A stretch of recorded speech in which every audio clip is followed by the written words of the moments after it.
महावीर भगवान की जय। दादा दत्त कुशल गुरु देव की जय। आचार्य भगवान मणिप्रभ सागर सुरीश्वर जी महाराज साहब की जय। प्रवर्तनी महोदया सज्जन श्री जी महाराज साहब की जय। सर्व संतन की जय। नमो अरिहंताणं नमो सिद्धाणं नमो आयर्याणं नमो उवज्जायाणं नमो लोये सव्वसाहूणां एषो पञ्चनमुकारो सव्वपावपणासनो मंगलानंच सव्वेसिं पढमं हवै मंगलम् ओंकारं बिन्दुसंयुक्तं नित्यं ध्यायन्ति योगिनः कामदं मोक्षदं चैव ओंकाराय नमो नमः। अज्ञानतिमिरान्धानां ज्ञानाञ्जनशलाकया नेत्रम् उन्मीलितं येन तस्मै श्रीगुरवे नमः। भवबीजाङ्कुरजनना रागाद्य क्षयमुपागतायस्य ब्रह्मा वा विष्णुर्वा हरो जिनो वा नमस्तस्मै। यथा प्राणानराधारास् तथैव सुखसागर नित्यं नमामि नाथ त्वां त्वमेव शरणं मम। मंगल प्रार्थना। जय हो विजय हो जिनवर की जय हो, मुक्ति प्रदाता प्रभुवर की जय हो। जय हो विजय हो जिनवर की जय हो, मुक्ति प्रदाता प्रभुवर की जय हो। शासन है हमको प्राणों से प्यारा, सौभाग्य से पाई शासन की धारा। शासन ही भक्ति, शासन ही मुक्ति, शासन ही देता मुक्ति की युक्ति। महावीर शासन सागर की जय हो, मुक्ति प्रदाता प्रभुवर की जय हो। शासन के स्वामी महावीर जिनवर उपकार तेरा छाया जगत पर। गौतम स्वामी लब्धि निधानी, अमृत पिला दो अवधर दानी। गौतम सुधर्मा गणधर की जय हो, मुक्ति प्रदाता प्रभुवर की जय हो। जय हो विजय हो जिनवर की जय हो, मुक्ति प्रदाता प्रभुवर की जय हो। आचार शुद्धि व्यवहार शुद्धि, उपदेश आज्ञा अनुसार बुद्धि।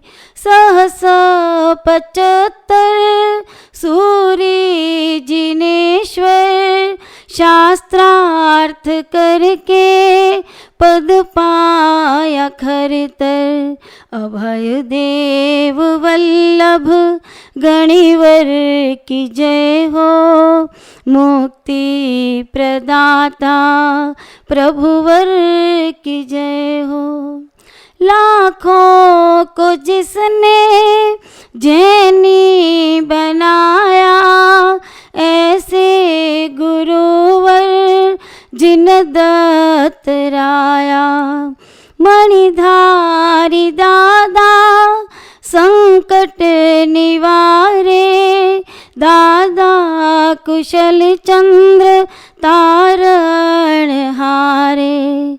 चारों ही दादा गुरुवर की जय हो, मुक्ति प्रदाता प्रभुवर की जय हो।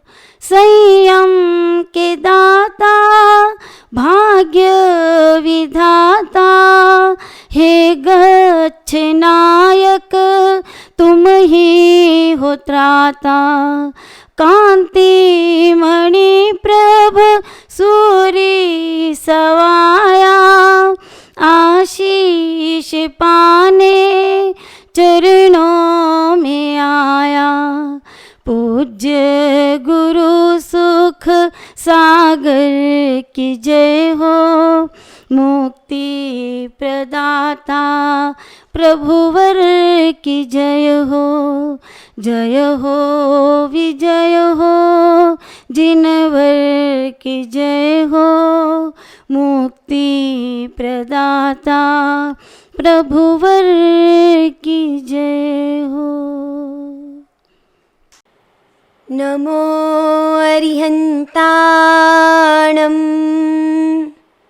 नमो सिद्धाणं, नमो आयर्याणं,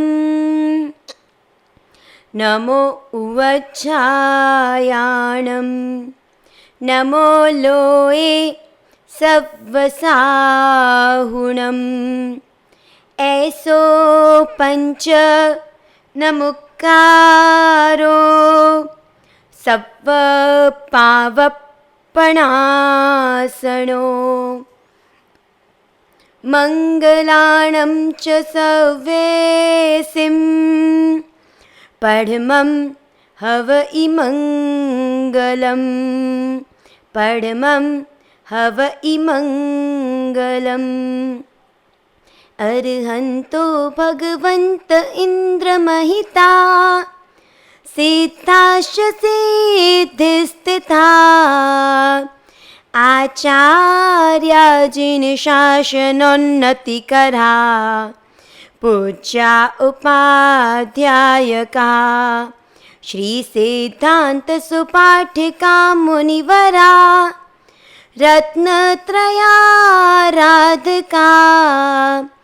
पंचैते परमेष्ठिनः प्रतिदिनं, कुर्वन्तु वो मङ्गलम्। ओंकार बिंदु संयुक्तं नित्यं ध्यायन्ति योगिनः, कामदं मोक्षदं चैव। ओंकाराय नमो नमः। दासानुदासा इव सर्वदेवा, यदीयपादाब्जतले लुठन्ति। मरुस्थलीकल्पतरु सजीयात्, युगप्रधानो जिन दत्तसूरिः। अज्ञानतिमिरान्धानां ज्ञानाञ्जनशलाकया, चक्षुरुन्मीलितं येन तस्मै श्रीगुरुवे नमः। शासनपति शासन नायक अनंत करुणा निधान भगवान महावीर के चरणों में वंदना। अनंत लब्धि निधान महावीर प्रभु के प्रथम गणधर श्री गौतम स्वामी के चरणों में वंदना। लाखों परिवारों को सम्यक्त्व का दान देकर वितराग परमात्मा के अनुयायी बनाने वाले कलिकाल कल्पतरु चारों दादा गुरुदेवों के चरणों में वंदना। गणनायक शिरोमणि परम पूज्य गुरुदेव श्री सुख सागर जी महाराज साहिब के चरणों में वंदना। वर्तमान गच्छाधिपति मरुधर मणि परम पूज्य गुरुदेव श्री जिन मणिप्रभ सुरेश्वर जी महाराज साहिब के चरणों में वंदना।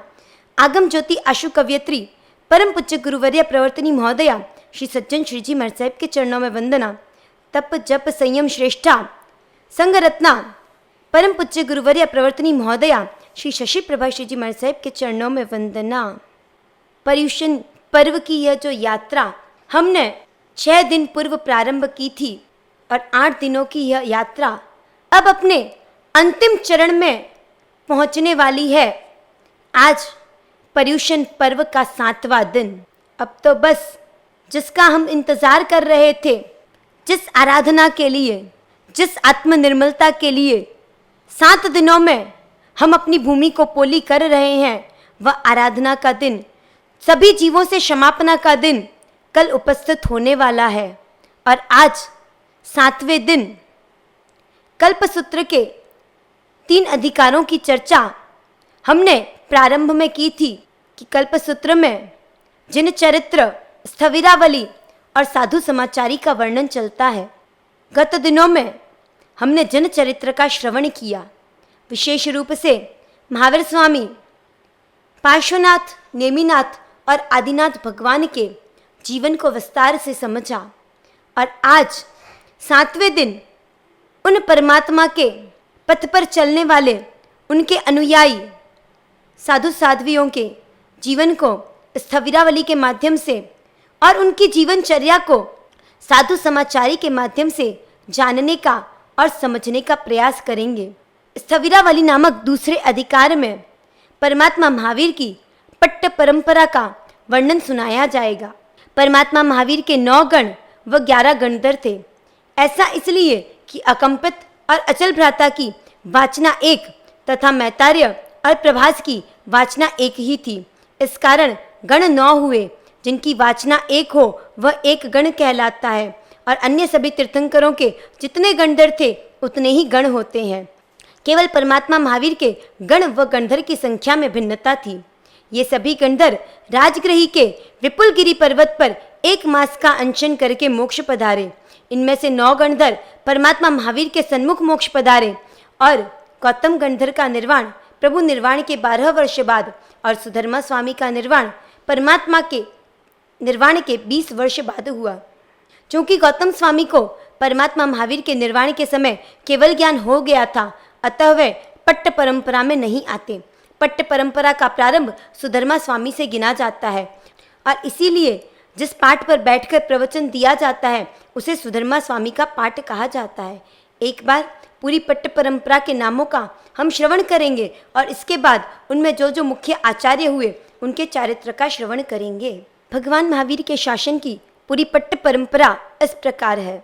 श्री सुधर्मा स्वामी, श्री जम्बू स्वामी, श्री प्रभव स्वामी, श्री स्वयंभव स्वामी, श्री यशोभद्र सूरी, श्री संभूति विजय एवं श्री भद्रबाहु स्वामी, श्री स्थूली भद्र स्वामी, श्री आर्य महागिरी एवं श्री आर्य सुहस्ती सूरी, श्री आर्य सुस्थित सूरी एवं श्री आर्य सुप्रतिबद्ध सूरी, श्री आर्य इंद्रदन्न सूरी, श्री आर्य दन्न सूरी, श्री आर्य सिंह सूरी, श्री वज्र स्वामी, श्री वज्र सेनाचार्य, श्री चंद्र सूरी, श्री समंत भद्र सूरी, श्री वित्थ देव सूरी, श्री प्रद्योतन सूरी, श्री मानदेव सूरी, श्री मानतुंग सूरी, श्री वीर सूरी, श्री जयदेव सूरी, श्री देवानंद सूरी, श्री विक्रम सूरी, श्री नरसिंह सूरी, श्री समुद्र सूरी, श्री मानदेव सूरी, श्री विबुध प्रभ सूरी, श्री जयानंद सूरी, श्री रवि प्रभ सूरी, श्री यशोभद्र सूरी, श्री विमल चंद्र सूरी, श्री देवचंद्र सूरी, श्री नेमिचंद्र सूरी, श्री उद्योतन सूरी, श्री वर्धमान सूरी, श्री जिनेश्वर सूरी, श्री जिनचंद्र सूरी, श्री अभयदेव सूरी, श्री जिन वल्लभ सूरी, श्री जिन दत्त सूरी, मणिधारी श्री जिन चंद्र सूरी,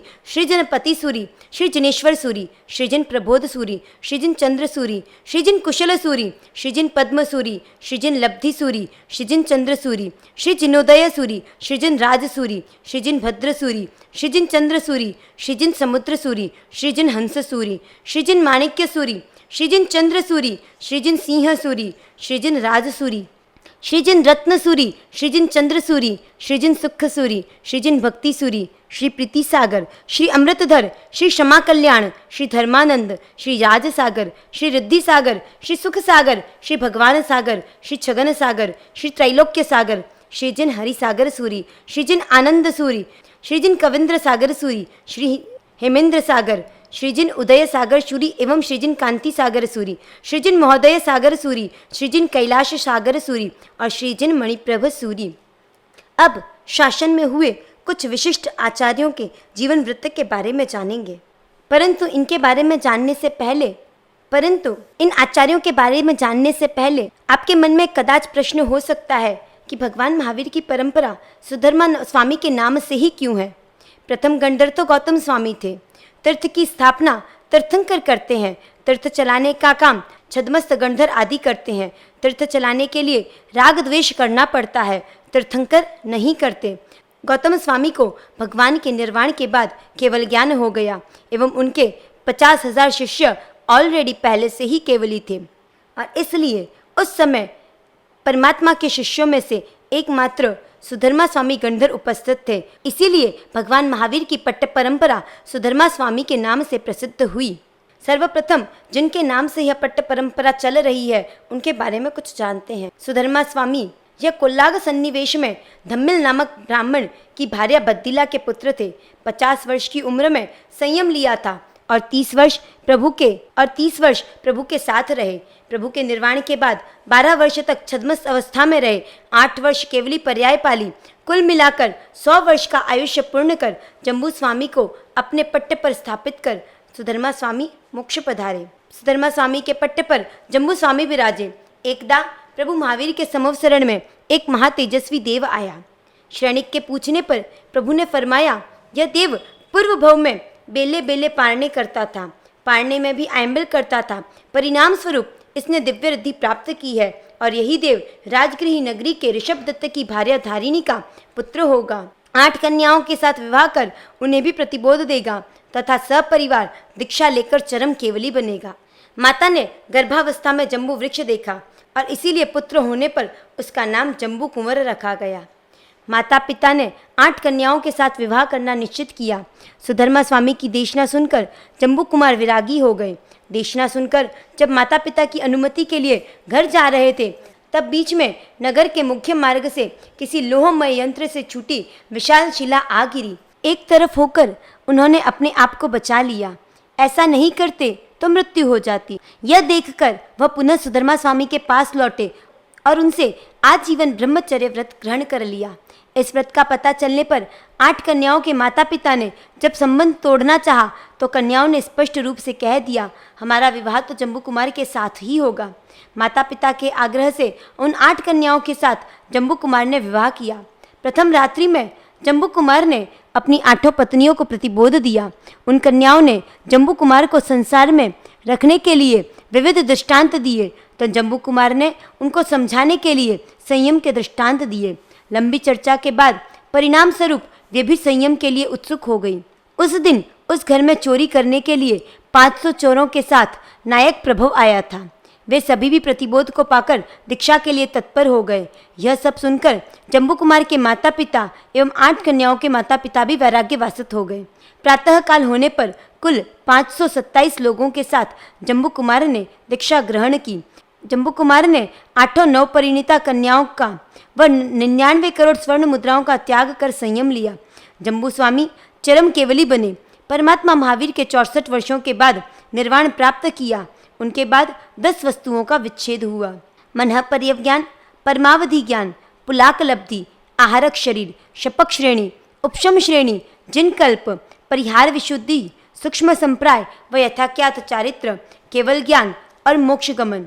प्रश्न हो सकता है कि जम्बू स्वामी का निर्वाण 5वें आर्य में कैसे हुआ, क्योंकि यह सिद्धांत है कि 5वें आर्य में कोई भी जीव मोक्ष नहीं जाता। वह अधिक से अधिक नीचे दूसरी नरक और ऊपर चौथे देवलोक तक ही जा सकता है। इसका समाधान यह है कि चौथे आर्य में जन्मा जीव 5वें आर्य में मोक्ष जा सकता है, लेकिन 5वें आर्य में जन्मा जीव 5वें आर्य में मोक्ष नहीं जा सकता। जम्बू स्वामी का जन्म चौथे आर्य में हुआ था। उनके पट्ट पर प्रभव स्वामी विराजे। जम्बू स्वामी की यह विशेषता थी कि जो चोरी करने के लिए आया था उसे न केवल साधु बनाया अपितु शासन की धुरा संभालने वाला पट्टधर भी बना दिया। प्रभव स्वामी चिंतन कर रहे थे कि अपने पट्ट पर किसे बिठाना है। उनकी नज़र शयंभव भट्ट पर पड़ी। वे अभी यज्ञ कर रहे हैं। अपने 2 साधुओं को योग्य हित शिक्षा देकर उनके पास भेजा। वहाँ जाकर उन साधुओं ने कहा, अहो कष्टम, तत्वज्ञान में मात्र कष्ट उठा रहे हो। शयंभव को यह बात समझ में नहीं आई।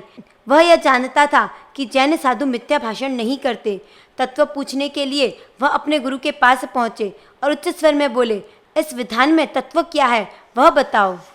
उनके गुरु ने कहा, यज्ञ की सफलता का कारण यही है कि यज्ञ स्तंभ के नीचे श्री शांतिनाथ प्रभु की प्रतिमा शांति के लिए विराजमान की है। यही शांति का कारण है। भट्ट जी परमात्मा के दर्शन कर परम आनंदित हो गए। जिन धर्म के प्रति श्रद्धा का आविर्भाव हुआ, उन्होंने प्रभु स्वामी के पास संयम ग्रहण कर लिया। प्रभु स्वामी 30 वर्ष गृहवास में रहे, 55 वर्ष चारित्र का पालन किया और कुल 85 वर्ष का आयु पूर्ण कर अपने पट पर स्वयंभव सूरी को बिठाकर स्वर्गवासी हुए। आचार्य स्वयंभव सूरी ने जब चारित्र लिया तब उनकी पत्नी सगर्भा थी। समय पूरा होने पर पुत्र को जन्म दिया। नाम रखा गया मनक। सभी लोग उसे चिढ़ाते कि तेरे बाप का पता नहीं है, कहाँ गया। मनक दुखी हो गया। वह माता की अनुमति लेकर पिता की खोज में निकला। स्वयंभव सूरी से साक्षात्कार होने पर वे जान गए कि यह मेरा ही सांसारिक पुत्र है। अपने पुत्र मनक को प्रतिबोध देकर संयम प्रदान किया। वे अपने ज्ञान से जान गए कि इसका आयुष्य मात्र 6 महीने शेष है। इतने कम समय में यह द्वादशांगी तो नहीं पढ़ पाएगा। अतः उन्होंने मनक मुनि के कल्याण के लिए द्वादशांगी आदि से उद्धृत कर 10वें कालिक सूत्र का गुम्फन किया। मनक मुनि निर्मल चारित्र का पालन कर स्वर्ग सिधारे। आचार्य स्वयंभव सूरी की आंखों से आंसू बहने लगे। यह देख जब साधुओं ने इसका कारण पूछा तो बताया कि यह मेरा सांसारिक अवस्था का पुत्र था। ये आंसू मोह के कारण नहीं अपितु हर्ष के कारण आए हैं कि इसने अपनी आत्मा का कल्याण कर लिया।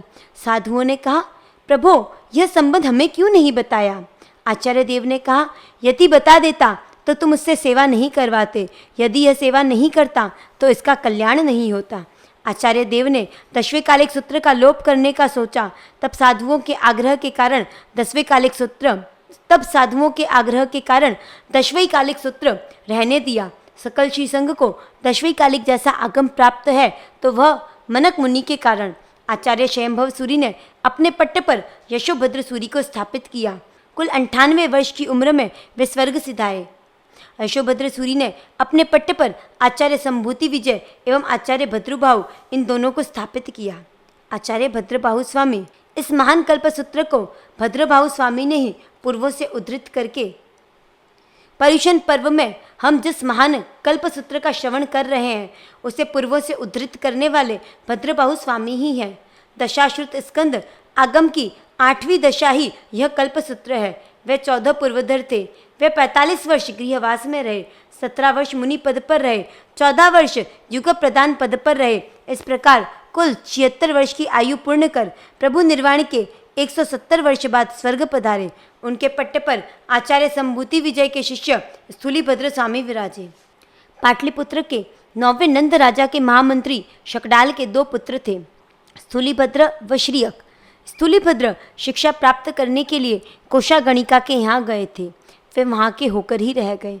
12 वर्ष तक वे वहीं कोषा के साथ सांसारिक सुख भोगों में लीन रहे। इधर वररुचि के षड्यंत्र के कारण राजा के मन में शकडाल के प्रति शक पैदा हुआ। परिणाम स्वरूप शकडाल ने विष प्रयोग द्वारा अपने जीवन का अंत इस प्रकार किया कि वे राज दरबार में पहुंचे और प्राण त्याग दिए। तभी राजा के अंगरक्षक और शकडाल के पुत्र श्रीयक ने राजा को विश्वास जीतने के लिए शकडाल के मृतदेह का शिरच्छेद कर दिया। सत्य बात का जब राजा को पता चला तो वह बहुत दुखी हुए। महामंत्री पद की मुद्रिका श्रीयक को स्वीकार करने को कहा। तब श्रीयक ने कहा, मेरे बड़े भ्राता स्थूलीभद्र हैं, उन्हें यह मुद्रिका दें। राजा ने स्थूलीभद्र को आमंत्रित किया। उन्होंने जब अपने पिता की मृत्यु, षड्यंत्र आदि के बारे में जाना तो संसार से उनका मन उचट गया। वे वैरागी होकर आचार्य संभूति के पास दीक्षित हो गए। चातुर्मास का अवसर आने पर एक साधु ने सिंह की गुफा में, एक साधु ने सर्प के बिल पर, एक साधु ने कुएं की पाल पर तथा स्थूलीभद्र ने कोषा की चित्रशाला में चातुर्मास करने के लिए गुरु महाराज से अनुज्ञा मांगी। गुरु महाराज ने अपने ज्ञान बल से सभी की योग्यता देखकर अनुमति दी। स्थूलीभद्र मुनिराज कोषा के यहाँ पहुँचे। कोषा अपने प्रिय स्वामी को देखकर परम प्रसन्न हो गई। उसने कामोत्पादक आहार, विलास से परिपूर्ण हाव भाव, श्रृंगार से परिपूर्ण मादक नृत्य, रंगारंग वातावरण, पूर्व भोगों के स्मरण आदि द्वारा स्थूलीभद्र को विचलित करने का भरपूर प्रयास किया। पर स्थूलीभद्र स्वामी विचलित नहीं हुए। उनके त्याग और धर्म देशना के परिणाम स्वरूप कोशा का हृदय परिवर्तित हो गया। उसने श्रावक धर्म स्वीकार कर लिया और वह सच्ची श्राविका बन गई। सिंह गुफा के पास चातुर्मास करने वाले मुनि के प्रभाव से सिंह अहिंसक बन गया। जिन्होंने सर्प के बिल के पास चातुर्मास किया, उन मुनि के प्रभाव से सर्प ने क्रोध का त्याग कर दिया। चातुर्मास पूर्ण होने पर चारों मुनि गुरु महाराज के पास पहुंचे। 3 मुनियों का स्वागत गुरु महाराज ने उठकर किया और उन्हें कहा, तुमने दुष्कर कार्य किया है। किंतु जब स्थूलीभद्र आए तब गुरु महाराज ने सामने जाकर स्वागत किया और फरमाया, तुमने अति दुष्कर कार्य किया है। यह देखकर तीनों मुनि ईर्ष्या से भर गए। उनके मन में आया, इसका कार्य दुष्कर कैसे है? पूर्व प्रेमिका कोशा के यहाँ चौमासा किया, नित्य षड्रसपूर्ण भोजन किया, फिर भी गुरु महाराज ने इसके चौमासे को दुष्कर कहा। अगले वर्ष सिंह गुफा में चातुर्मास करने वाले मुनि ने गुरु महाराज से कोशा के यहाँ चातुर्मास करने की अनुमति मांगी।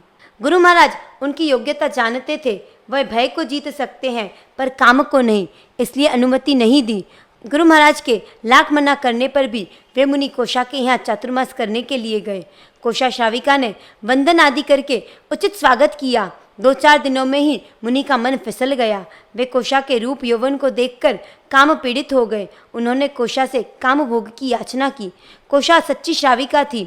वह चाहती थी कि मुनि पुनः अपने चारित्र में स्थिर हो जाए। उसने निंदा नहीं की, अपितु मुनि को सही रास्ते पर लाने की योजना बनाई। उसने कहा, तुम्हारे पास धन हो तो बात करो। मुनि ने कहा, धन कहाँ मिलेगा?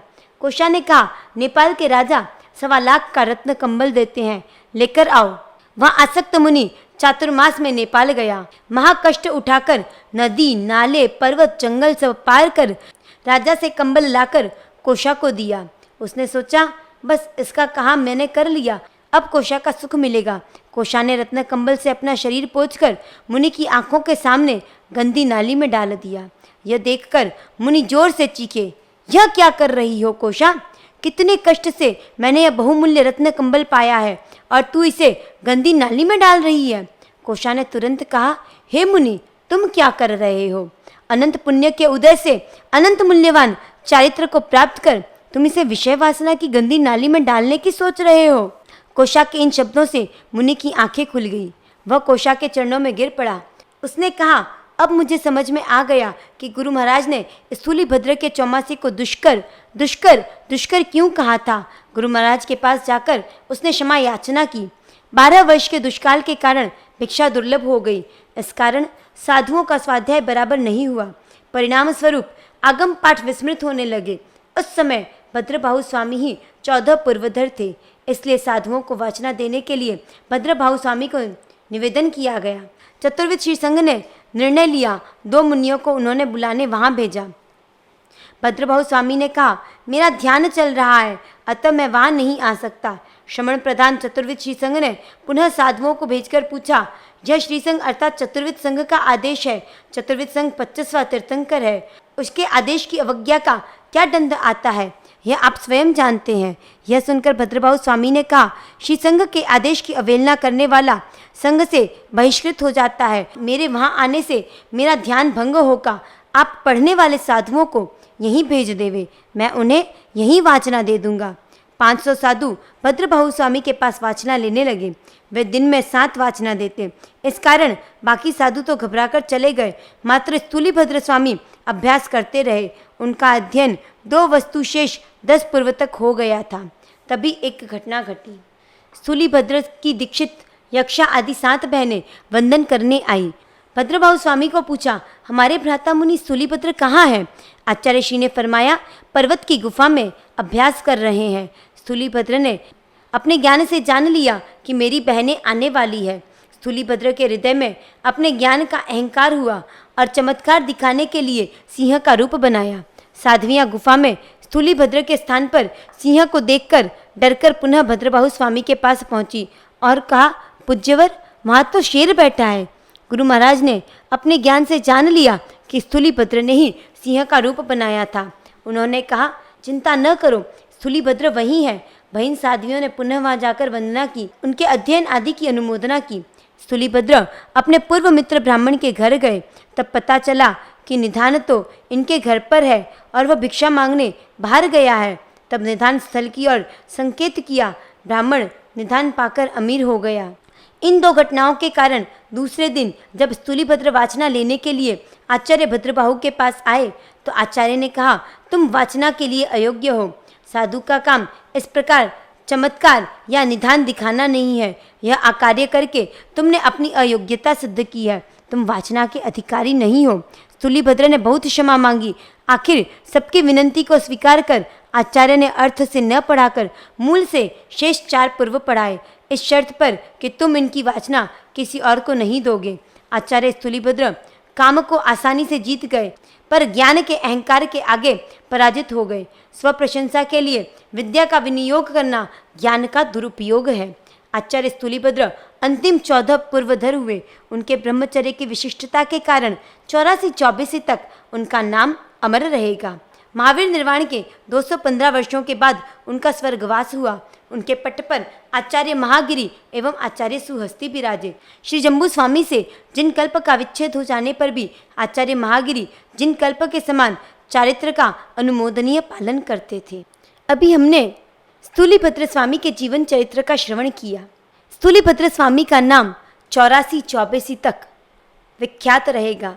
एक तीर्थंकर का नाम भी 3-84 तक स्मरण किया जाता है, अतीत, वर्तमान और अनागत।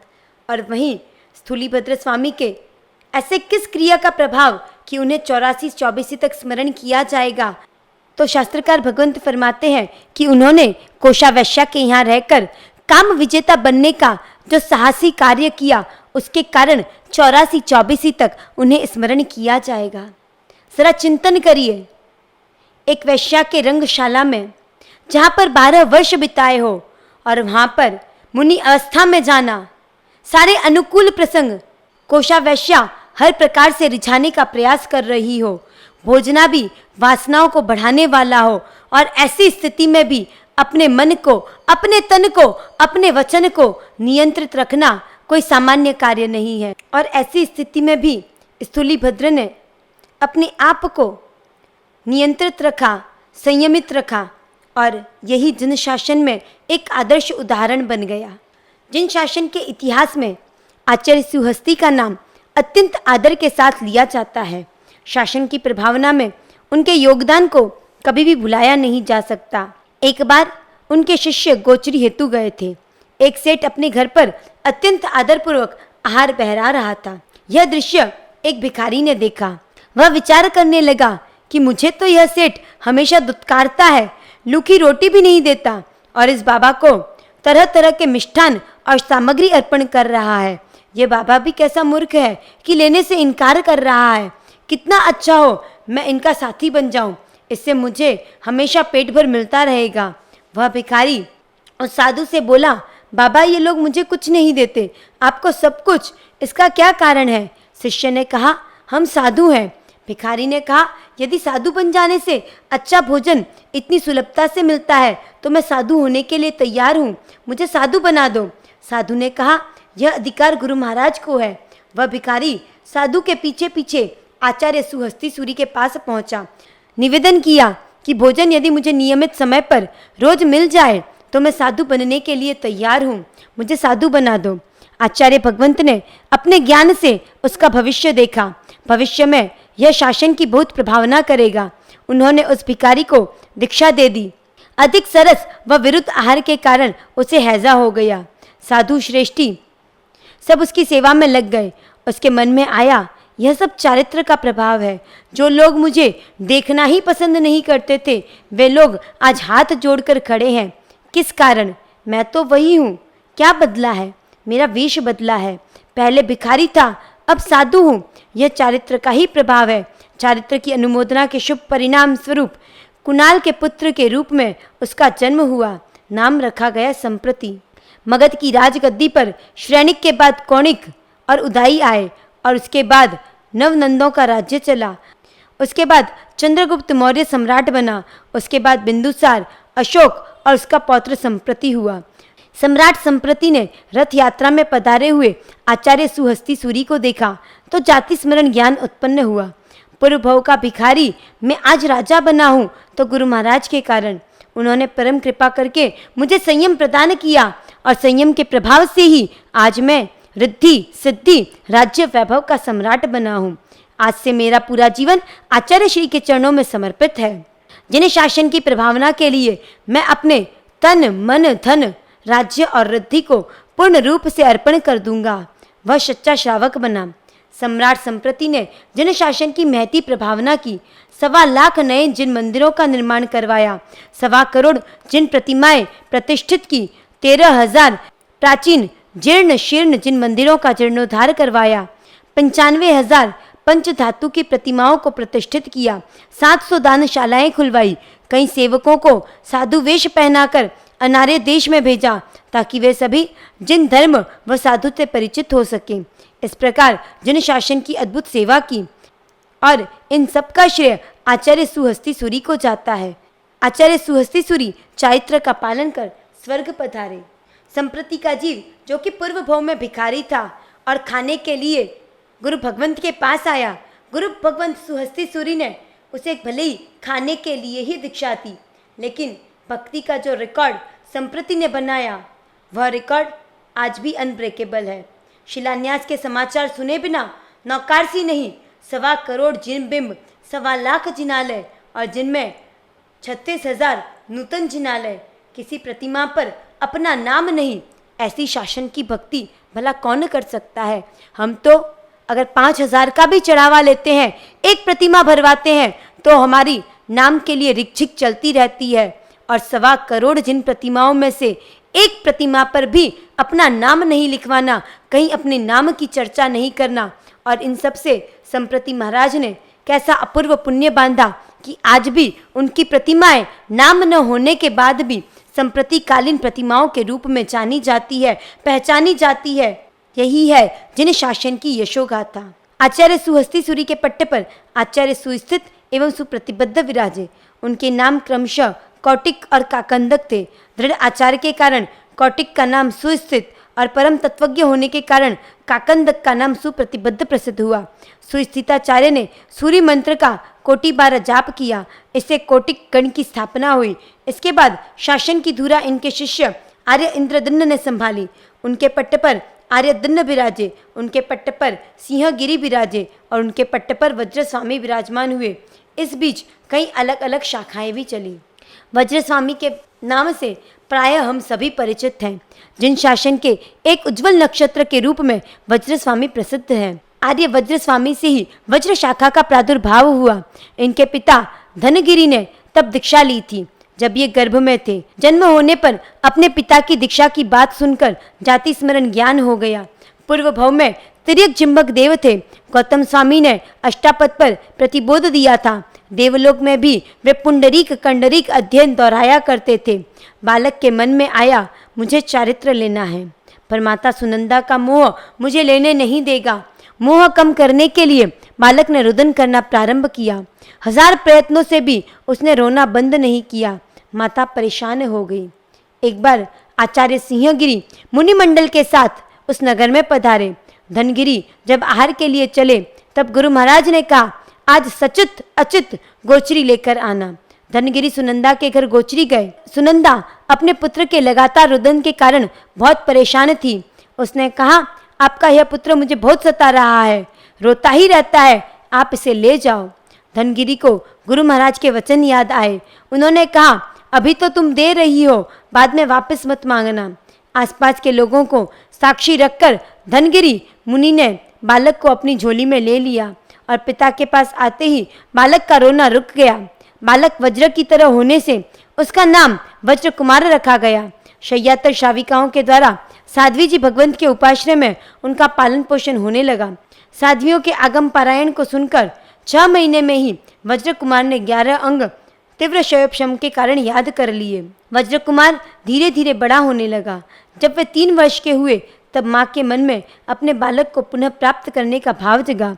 उसने गुरु महाराज से बालक वापस करने को कहा। संग ने कहा, सबकी साक्षी में तुमने सौंपा है, अब वापस नहीं दिया जा सकता। माँ सुनंदा राजा के पास पहुंची। राजा ने सारी बात सुनकर फैसला किया कि दोनों ही पक्ष सामग्री वार्तालाप आदि से बालक को आकृष्ट करें। जिधर वह जाएगा उन्हें सौंप दिया जाएगा। पहले माँ को अवसर दिया गया। माँ ने विविध प्रकार के खिलौने, खाने पीने की सामग्री, वस्त्र, आभूषण आदि बालक को दिखाए। वज्र कुमार के हृदय में कोई आकर्षण नहीं हुआ। माँ ने आंसू बहाए, तब भी वह वज्र के समान अविचल रहा। राजा के आदेश पर अब बारी गुरु महाराज को दी गई। गुरु महाराज ने रजोहरण अर्थात ओगा दिखाया। वज्र कुमार की आंखें चमक उठी। गदभाव से इसे प्राप्त करने की झंखना लिए बैठा हूँ। उसका हृदय परम प्रसन्नता से भर गया। वह रजोहरण लेने के लिए दौड़ पड़ा। गुरु महाराज के हाथों से रजोहरण प्राप्त कर नाच उठा। जी भरकर नृत्य करके अपने अंतर के आनंद को अभिव्यक्त किया। ओगा लेकर इतना नाचा कि उसकी माँ के मुंह में भी परिवर्तन आ गया और माँ ने वज्र कुमार को गुरु महाराज को सौंप दिया। रजोहरण लेकर नाचने की परंपरा वहीं से प्रारंभ हुई। जब वह 8 वर्ष के हुए तब उन्होंने माता सुनंदा के साथ संयम ग्रहण कर लिया। एक बार उनके पूर्व भव के मित्र तिर्यक जिम्बक देव वज्र स्वामी की परीक्षा करने के लिए श्रावक का रूप धारण कर आहार बौराने लगे। तब मुनिराज उनके निर्निमेष दृष्टि देखकर समझ गए कि यह देवपिंड है जो कि अकल्पनीय है। देव ने प्रभावित होकर वज्र स्वामी को वैक्रिय लब्धि और आकाशगामिनी विद्या प्रदान की। उनके अतीव सुंदर रूप को देखकर सेठ धन्ना की पुत्री रुक्मिणी उन पर मोहित हो गई। यह बात जानकर उसके पिता 1 करोड़ स्वर्ण मुद्राएं लेकर वज्र स्वामी के पास पहुंचे और विवाह का प्रस्ताव दिया। वज्र स्वामी ने उन्हें प्रतिबोध देकर पूरे परिवार को दीक्षा प्रदान कर दी। एक समय उत्तर दिशा में अकाल पड़ने पर श्रीसंघ को विशाल पाट पर बिठाकर विद्या शक्ति से आकाश मार्ग द्वारा महानसी नगर में ले गए। यह वज्र स्वामी की अपूर्व संघ भक्ति थी। वहाँ का राजा जैन धर्म का द्वेषी था। उसने जिन मंदिरों में पुष्प ले जाने पर रोक लगा दी। वज्र स्वामी ने आकाश मार्ग से गमन कर पद्म सरोवर स्थित श्री देवी से महापद्म पुष्प लिया और हुताशन वन से 20 लाख पुष्प लेकर श्री संघ को अर्पण किए। उन्होंने राजा को भी प्रतिबोध देकर जिन धर्मानुयायी बनाया। उन्होंने आचार्य भद्रगुप्त सूरी से 10 पूर्वों का अध्ययन किया। उनसे उनके शिष्य आर्य रक्षित सूरी ने 9.5 पूर्वों का अध्ययन किया। इस प्रकार वज्र स्वामी ने अनेक शासन प्रभावक कार्य किए। वृद्धावस्था में एक बार उन्हें श्लेष्म हो गया था। इस कारण गोचरी में सूंठ लाने को शिष्यों को कहा। गुरु महाराज उसे कान पर रखकर भूल गए। परिलिहन करते समय वह सूंठ नीचे गिरी तो मन में विचार आया, ओह यह मेरा कैसा प्रमाद, मैं इसे ग्रहण करना भूल गया। इससे आभास होता है कि मेरी आयु अब कम रह गई है। अपने शिष्य वज्रसेन को यह कहकर अन्यत्र विहार करवाया कि यहाँ 12 वर्ष का अकाल पड़ने वाला है। उनके विहार के बाद साथ रहे 25 साधुओं के साथ रथावर्त गिरी पर अनशन कर स्वर्ग सिधाए। उनके स्वर्गवास के साथ 10वां पूर्व व मध्यम 4 संघयन का विच्छेद हुआ। वज्रस्वामी अंतिम 10 पूर्वधर थे। शासन की इस महान परंपरा में आर्य महागिरी के 8 शिष्यों में एक छल्लुय रोहगुप्त नामक स्थविर थे, जो बाद में उत्सूत्र प्ररूपणा के कारण निन्नव कहलाए। भगवान महावीर के निर्वाण के 544 वर्षों के बाद की यह घटना है। आचार्य श्रीगुप्त के शिष्य मुनि रोहगुप्त गोचरी की गवेषणा कर रहे थे। रास्ते में पुट्टशालवादी मिला। उसने वाद करने के लिए मुनि को चुनौती दी। मुनि ने बिना गुरु महाराज की आज्ञा लिए चुनौती स्वीकार कर ली। राजा बलश्री की राजसभा में वाद करना निश्चित हुआ। उपाश्रय आकर गुरु महाराज से वाद की बात कही। गुरु महाराज ने कहा, तुम्हें चुनौती स्वीकार नहीं करनी थी, फिर भी अब कर ली है तो करो। जीतने के लिए कुछ विद्याएं गुरु महाराज ने अर्पण की। अपना मंत्रित रजोहरण देकर कहा, इससे उसके मस्तक पर घुमा देना, तुम्हारी विजय निश्चित होगी। मगर तू ध्यान रखना, वाद जीतने के लिए असत्य का प्रयोग बिल्कुल मत करना। निश्चित समय पर मुनि रोहगुप्त राजा की सभा में पहुंचे। पुट्टशालवादी भी आ गया। वादी ने सोचा, मुझे इसको हराना है, इसके लिए मुझे इन्हीं के सिद्धांतों को स्वीकार करके उन्हीं की स्थापना करनी होगी। इससे ये इनकार नहीं कर सकेंगे, स्वीकार करते ही हार जाएंगे। उसने चाल चलते हुए पहले अपने मत की स्थापना की। उसने कहा, तत्व 2 है, जीव और अजीव। यह सुनकर रोहगुप्त विचार में पड़ गया, इससे क्या जवाब दूं? यह सत्य ही तो है कि तत्व 2 है, पर स्वीकार करता हूँ तो हार जाता हूँ और अस्वीकार करता हूँ तो विपरीत प्ररूपणा होगी। उसने अपनी बुद्धि का प्रयोग किया, तय किया कि मुझे इसे हराना ही है। इसलिए उसने अपने मत की स्थापना की। तत्व 2 नहीं 3 है, जीव, अजीव और नौजीव। वादी विचार में पड़ गया। जैन दर्शन में तो 2 ही तत्वों की चर्चा है, फिर यह तीसरा तत्व कहाँ से आ गया?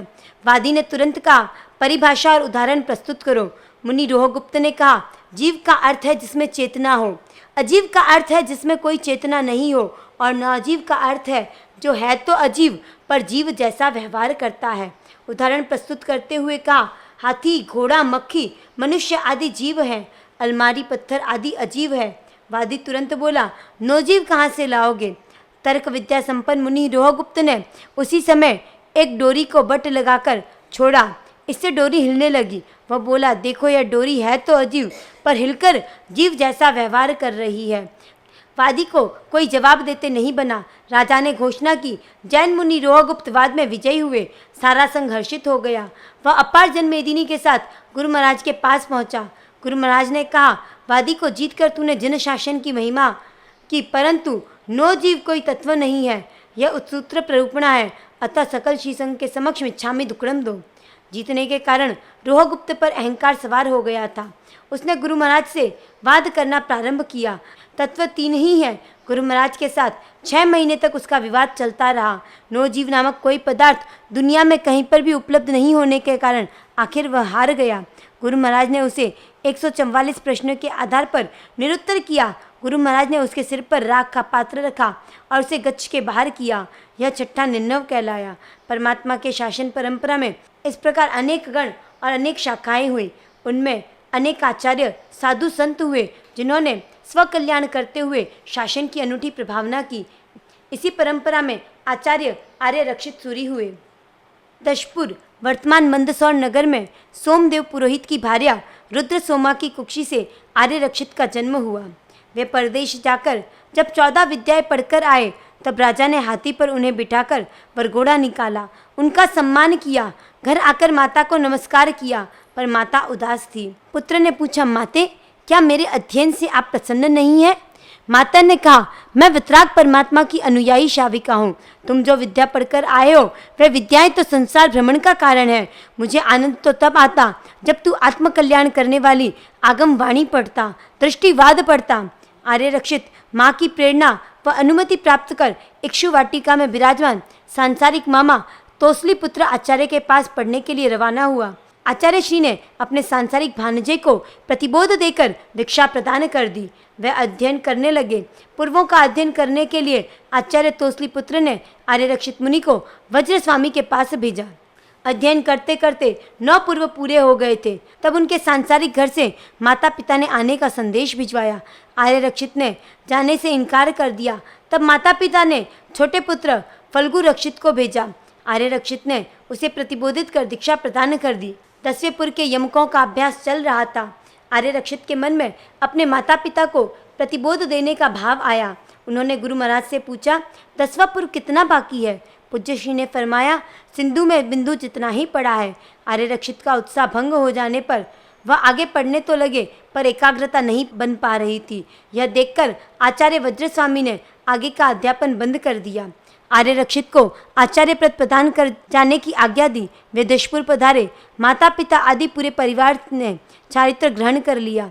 पिता ने संयम तो ले लिया पर छत्री, कमंडल, जनोई, खड़ऊ और धोती इन 5 वस्तुओं का त्याग नहीं किया। धीरे धीरे उन्होंने छत्री, कमंडल, जनोई और खड़ू का त्याग कर दिया पर धोती छोड़ने के लिए तैयार नहीं हुए। एक बार एक मुनि का अनशन पूर्वक स्वर्गवास हुआ। गुरु महाराज के आदेश अनुसार सभी साधु आपस में जिद करने लगे कि इस देह को जंगल में मैं लेकर जाऊंगा, मैं पलटूंगा। उनकी बातें सुनकर सोमदेव मुनि ने गुरु महाराज से पूछा, क्या यह कार्य बहुत अच्छा है? क्या इसमें कर्मों की निर्जरा बहुत होती है? गुरु महाराज ने कहा, हाँ, यह बहुत निर्जरा का कार्य है। मुनि ने कहा, तब तो मुझे आदेश दो, मैं पलटूंगा। आचार्य ने कहा, उपसर्ग सहन करना होगा क्योंकि शव को ले जाते समय संपूर्ण मौन रहना होता है। इस बीच में छोड़ भी नहीं सकते, समता भाव में रहना होता है। मुनि ने कहा, सब कर लूँगा पर यह विधान तो मैं ही करूँगा। मुनि शव लेकर चले। पीछे से गुरु महाराज के आदेश अनुसार बच्चे चोल पट्टक लेकर गए और मुनि की धोती उतार कर चोल पट्टा पहना दिया। शासन के 15वें पट पर आचार्य चंद्रसूरी विराजे। उनके नाम से चंद्रकुल चला। महावीर के शासन में 3 कालिकाचार्य हुए। पहले कालिकाचार्य प्रभु के निर्वाण के 376 वर्ष बाद हुए। उनका नाम श्यामाचार्य था, जिन्होंने पंदवणा सूत्र का गुम्फन किया। दूसरे कालिकाचार्य वीर निर्वाण के 453 वर्षों के बाद हुए। बहन साध्वी सरस्वती का अपहरण करने वाले गर्दभिल्ल राजा को पदच्युत करके संघ की रक्षा करने वाले आप ही थे। तीसरे कालिकाचार्य वीर निर्वाण के 993 वर्षों के बाद हुए, जिन्होंने पंचमी के स्थान पर चौथ की संवत्सरी स्थापित की, जो वर्तमान में आज तक चल रही है। प्रभु महावीर के शासन में देवर्धि गणी समाश्रमण हुए, जो पूर्व भव में सौ धर्मेंद्र के सेनापति हरिणगमेशी देव थे। उन्होंने अपने च्यवन से पूर्व विमान में आगामी हरिणगमेशी से अनुरोध के रूप में अंकित करवाया था कि मुझे प्रतिबोध देना, जब तक प्रतिबोध न हो जाए तब तक मुझे जगाते रहना। उनका जन्म एक राजकुमार के रूप में हुआ था। वे प्रारंभ से ही नास्तिक प्रवृत्ति के व शिकार प्रिय थे। उन्हें प्रतिबोध देने के लिए नूतन हरिणगमेशी देव ने बहुत प्रयास किए। आखिर एक मौत के दृश्य से उन्होंने प्रतिबोध प्राप्त कर संयम ग्रहण किया। वे अपने समय के समस्त शुद्ध धारक थे। काल के प्रभाव से वितराग वाणी का सर्वथा अभाव न हो, इस कारण उन्होंने वल्लभीपुर में 500 आचार्यों के साथ विशाल सभा का आयोजन किया। जितना सभी को याद था सबका संकलन करके लिपिबद्ध करवाया। उससे पहले कभी भी लिखा नहीं जाता था। श्रवण परंपरा चलती थी। आपको एक पूर्व का ज्ञान था। आपके ही युक्ति युक्त निर्णय के कारण आज हमें परमात्मा की वाणी आगमों के रूप में लिखित रूप में उपलब्ध हो रही है। प्रभु वीर के शासन में अनेक ग्रंथों की रचना करने वाले आचार्य सिद्धसेन दिवाकर हुए। वे वृद्धिवादी सूर्य के शिष्य थे, न्याय शास्त्र के महाविद्वान थे। इन्होंने नवकार महामंत्र का संस्कृत भाषा में नमो रथ बनाकर गुरु महाराज को बताया और निवेदन किया कि परमात्मा की वाणी अर्धमागधी भाषा में है, क्यों न इसे संस्कृत में रूपांतरित कर दें। आचार्य वृद्धवादी सूरी ने इसे परम दंडनीय अपराध माना। नवकार यह 14 पूर्वों का सार है। समझने के लिए अनुवाद करना अलग बात है और यह सूत्र के स्थान पर अन्य सूत्र को स्थापित करना अलग बात। तुमने स्थापित करने का विचार किया है, इसका तुम्हें प्रायश्चित लेना होगा। आचार्य सिद्धसेन दिवाकर परम श्रद्धावान थे। उन्होंने कहा, मुझसे त्रुटि हुई है, आपका जो आदेश होगा वह स्वीकार करूंगा, आप प्रायश्चित दीजिए। आचार्य महाराज ने उन्हें पारांचित प्रायश्चित देते हुए संघ से 12 वर्षों के लिए निष्कासित कर दिया और कहा, 12 वर्ष के बाद एक राजा को प्रतिबोध दोगे तब तुम्हें संघ में सम्मिलित किया जाएगा। आचार्य सिद्धसेन दिवाकर की सरलता देखिए। उन्होंने सहजता से नम्र भावों के साथ इस प्रायश्चित को बिना तर्क किए स्वीकार कर लिया। प्रायश्चित की पूर्णाहुति के लिए वे उज्जैनी पहुंचे, जहां अवंती पार्श्वनाथ प्रभु की प्रतिमा पर लेप करके उसे शिवलिंग बना दिया था। वहां कल्याण मंदिर स्तोत्र की रचना करके पार्श्वनाथ प्रभु की प्रतिमा को प्रकट किया। यह चमत्कार देखकर राजा विक्रमादित्य ने श्रावक धर्म स्वीकार किया। आचार्य महाराज के सानिध्य में पूरे राज्य को ऋण मुक्त कर अपने नाम का संवत्सर चलाया। विक्रमादित्य ने श्री शैत्रुंजय तीर्थ का विशाल संघ निकाला, जिसमें 170 स्वर्ण मंदिर थे। प्रतिष्ठानपुर के ब्राह्मण कुल में जन्मे वराहमेर व भद्रबाहु दोनों भ्राताओं ने प्रतिबोध पाकर चारित्र ग्रहण किया। बड़े वराहमेर होने पर भी अविनित होने के कारण उन्हें आचार्य पद नहीं दिया गया। विनय आदि योग्यता के आधार पर भद्रबाहु को आचार्य पद देकर अपना पट्टधर बनाया, क्योंकि आगम में लिखा है, जो गुरु गौतम गंधर आदि द्वारा गृहीत आचार्य पद को कुपात्र अयोग्य पात्र को अर्पण करता है, वह गुरु महापापी और अनंत संसारी होता है। आचार्य पद नहीं मिलने के कारण वराहमीर रुष्ट हो गया। दीक्षा छोड़कर ज्योतिष का काम करने लगा। उसने वराह संहिता ग्रंथ का निर्माण किया। लोगों को भूत वर्तमान भविष्य बताकर अपनी आजीविका चलाने लगा। उसी नगर में आचार्य भद्रबाहु का पदार्पण हुआ। वराहमीर ने राजा के पास जाकर ज्योतिष बताते हुए कहा, आज से ठीक 5वें दिन पूर्व दिशा से बादल आएंगे और दिन के तीसरे पहर में 52 पल उस समय में चल रहा वजन का कोई माप का एक मत्स्य गिरेगा। यह मत्स्य वहाँ गिरेगा जहाँ पूर्व में मैंने कुंडली बनाई थी। श्री संघ ने भद्रबाहु स्वामी से पूछा, क्या यह सत्य है? भद्रबाहु स्वामी ने कहा, इसमें कुछ सत्य है और कुछ असत्य है। बादल पूर्व दिशा से नहीं आएंगे पर ईशान कोण से आएंगे। दिन के तीसरे प्रहर में नहीं अपितु 2 घड़ी दिन शेष रहने पर बरसात होगी। मत्स्य का वजन 52 पल नहीं अपितु 51.5 पल होगा। वह कुंडली में न गिरकर उसकी सीमा के पास गिरेगा। यह वार्ता राजा के पास पहुंची। राजा समेत सारे लोग उस दिन की प्रतीक्षा करने लगे। प्रतीक्षा पूरी हुई, बरसात हुई। आचार्य भद्रबाहु स्वामी की बातें पूर्ण रूप से सही हुई। वराहमेर बहुत लज्जित हुआ। उसके द्वेष में वृद्धि हुई। राजा के यहाँ पुत्र का जन्म हुआ। वराहमेर ने कुंडली बनाकर भविष्यवाणी की। राजपुत्र की आयु 100 वर्ष की होगी। नगरवासियों ने राजा को पुत्र जन्म की बधाई दी। वराहमिहिर ने कहा, सभी लोग आए, सिर्फ एक भद्रबाहु नहीं आए। श्रावकों ने आचार्य भद्रबाहु से कहा, राजमहल के गलियारे में इस प्रकार की चर्चा चल रही है कि आप क्यों नहीं पधारे। तब भद्रबाहु स्वामी ने कहा, आज से 8वें दिन बिलाव के कारण राजपुत्र की मृत्यु होने वाली है, इस कारण हम राजा को बधाई देने नहीं गए। राजा के पास जब यह बात पहुंची तब उसने बहुत प्रयत्न किए कि बिल्ली महल में नहीं आ पाए। देवयोग से दासी जब दरवाज़ा बंद करके अर्गला लगा रही थी तब वह अर्गला जिस पर बिल्ली का चित्र था टूटकर राजपुत्र पर गिरी और उससे उसकी मृत्यु हो गई। वराहमिहिर बहुत शर्मिंदा हुआ। वह राज्य छोड़कर चला गया। जिन धर्म के प्रति उसका द्वेष अत्यधिक बढ़ गया वह मरकर व्यंतर हुआ। वह पूर्व भाव के द्वेषवश नगर में महामारी का महारोग फैलाने का उपद्रव करने लगा। तब भद्रबाहु ने वह धर्म स्तोत्र की रचना करके उपसर्ग का निवारण किया। घर घर इसका पाठ होने लगा। उपसर्ग तो नष्ट हो गया पर नया उपसर्ग शुरू हो गया। कभी गाय दूध नहीं देती तो लोग वसग्रम का पाठ करके धर्मेंद्र को बुलाकर उसे दूध निकालने का काम सौंप देते। छोटे छोटे कार्यों के लिए पाठ होने लगा। धर्मेंद्र इस कारण खिन्न हो गया। उसने गुरु महाराज से प्रार्थना की, प्रभु इसकी 6वीं गाथा को आप भंडार कर देवे, उसके कारण मुझे यहाँ आना पड़ता है। मैं अपने राज्य का कोई काम नहीं कर पाता। 5 गाथाओं का स्तोत्र भी प्रभावशाली है। मैं वहीं बैठा बैठा उपसर्ग निवारण कर दूंगा। आचार्य भद्रबाहु स्वामी ने 6वीं गाथा का लोगों की स्मृति से लोप कर दिया। आचार्य भद्रबाहु निरुक्तिकार के रूप में सुप्रसिद्ध हुए।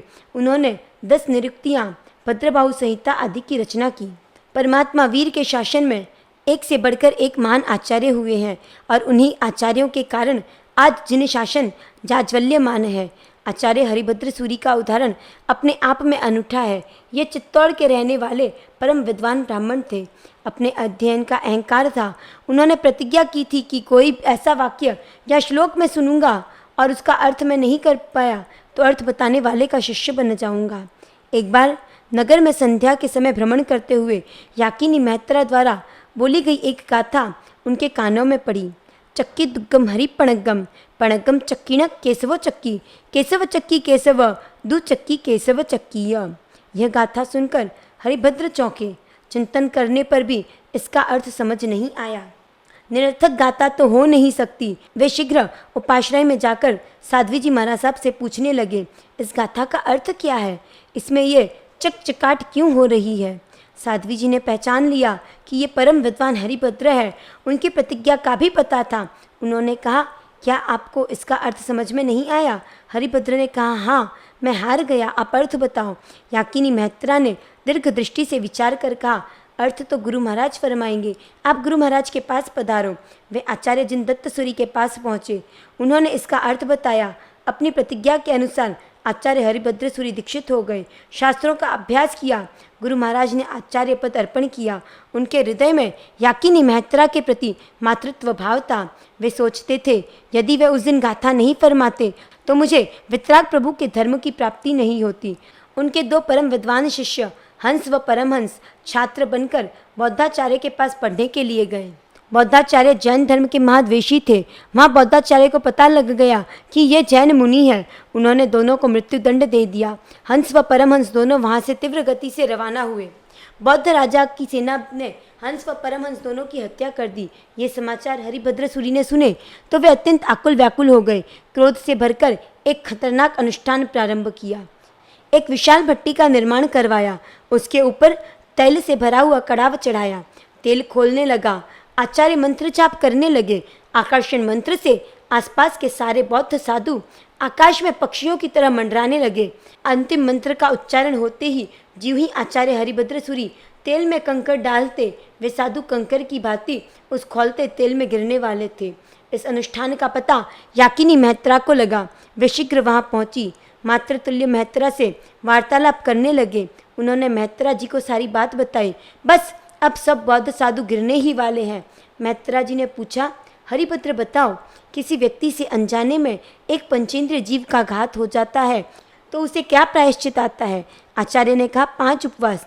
मैत्रा जी ने कहा, अनजाने में पंचेंद्रिय घात का इतना प्रायश्चित आता है तो आप जानबूझकर इतने जीवों का घात करेंगे, आपको कितना प्रायश्चित आएगा। यह वाक्य सुनते ही आचार्य हरिभद्र चिंतन में उतर गए।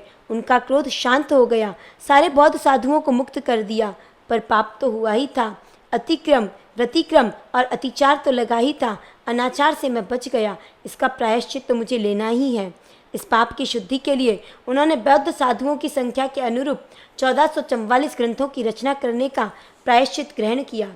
उनके रचित पूरे ग्रंथ वर्तमान में उपलब्ध नहीं है, तथापि षोडशक प्रकरण, पंचाशक प्रकरण आदि कई ग्रंथ वर्तमान में उपलब्ध है। आचार्य बप्पा भट्ट सूरी हुए जिन्होंने गोपनगर के राजा आम को प्रतिबोधित किया। पादलेप से आकाश गमन करने वाले पादलिप्त सूरी, कई सूत्रों के टीकाकार मलयगिरी, भक्तामर के रचनाकार मानतुंग सूरी आदि अनेक आचार्य जिन शासन की परंपरा में हुए। परमात्मा महावीर के निर्वाण के 609 वर्षों के बाद मुनि शिवभूति से दिगंबर मत की उत्पत्ति हुई। परमात्मा के शासन में 35वें पट्ट पर आचार्य उद्योतन सूरी विराजे। उन्होंने वटवृक्ष के नीचे 84 गच्छों की स्थापना की। उनके पट्ट पर आचार्य वर्धमान सूरी विराजे। उनके पट्ट पर आचार्य जिनेश्वर सूरी विराजे। आचार्य जिनेश्वर सूरी को खरतर बुरुद मिलने से परमात्मा महावीर से चली आ रही कोटिक गण वज्र शाखा चंद्रकुल की परंपरा बाद में खड़तरगज के नाम से प्रसिद्ध हुई। विक्रम की 11वीं शताब्दी के समय साधुओं में शिथिलाचार व्याप्त हो गया था। वे धन संग्रह करने लगे थे, चैत्य में ही रहते थे, मंत्र तंत्र का उपयोग करते थे, केश लुंचन बंद करके बालों में तेल आदि लगाना प्रारंभ किया था। सुविधा के लिए गादी का उपयोग करते थे। वे विद्वान थे। आगम पाठों में किसी प्रकार का परिवर्तन उनके द्वारा नहीं किया गया था, पर आचरण सुविधा भोगी था। आचार्य वर्धमान सूरी के पास 2 ब्राह्मण भ्राताओं ने दीक्षा ली। उनके नाम थे जिनेश्वर और बुद्धिसागर। दोनों परम विद्वान थे। आगम के अनुसार संयम पालन करने वाले थे। उन्होंने वस्ती मार्ग का प्रचार करने के लिए गुजरात की ओर विहार किया। चैत्यवासियों के साथ शास्त्रार्थ करके पाटन नरेश दुर्लभ राजा की राजसभा में उन्हें खरतर बिरुद प्राप्त हुआ। उनकी चंद्रवंशी परंपरा सुविध खरतरगच नाम से विख्यात हुई। उनके पट्ट पर आचार्य जिन चंद्र सूरी विराजे, जिन्होंने संवेग रंगशाला नामक महान ग्रंथ लिखा। उनके पट्ट पर आचार्य अभयदेव सूरी विराजे, जिन्होंने जय तिहोन स्तोत्र की रचना करके संबंध पार्श्वनाथ तीर्थ को प्रकट किया। 11 अंगों में से 9 अंगों पर टीका लिखी, इसलिए ये नवांगी टीकाकार विशेषण से जगत में प्रसिद्ध हुए। अनेक अन्य ग्रंथों का निर्माण किया।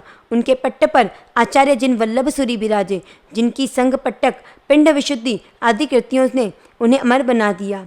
उनके पट्ट पर प्रथम दादा गुरुदेव श्री जिन दत्त सूरी विराजे, 5 पीर, 52 वीर, 64 योगिनियाँ, जिनके श्री चरणों की उपासना करते थे, जिन्होंने संदेह दोहावली आदि कई ग्रंथ व स्तोत्र लिखे। उनके जीवन का सबसे बड़ा कार्य जैन श्री संघ के निर्माण का रहा। उन्होंने पूरे भारत में भ्रमण करके लाखों परिवारों को उपदेश देकर व्यसन मुक्त करके वितराग परमात्मा के धर्म से जोड़ा, उन्हें श्रावक बनाया। यदि दादा गुरु की हस्ती न होती तो आज जैनों की ये बस्ती न होती। विक्रमपुर में उन्होंने एक ही दिन में 500 साधुओं एवं 700 साधियों को दीक्षा प्रदान करके एक कीर्तिमान स्थापित किया। अधिष्ठायिका अंबिका देवी द्वारा आपको युग प्रदान पद अर्पण किया गया। उनके पट्ट पर मणिधारी जिन चंद्रसूरी विराजे।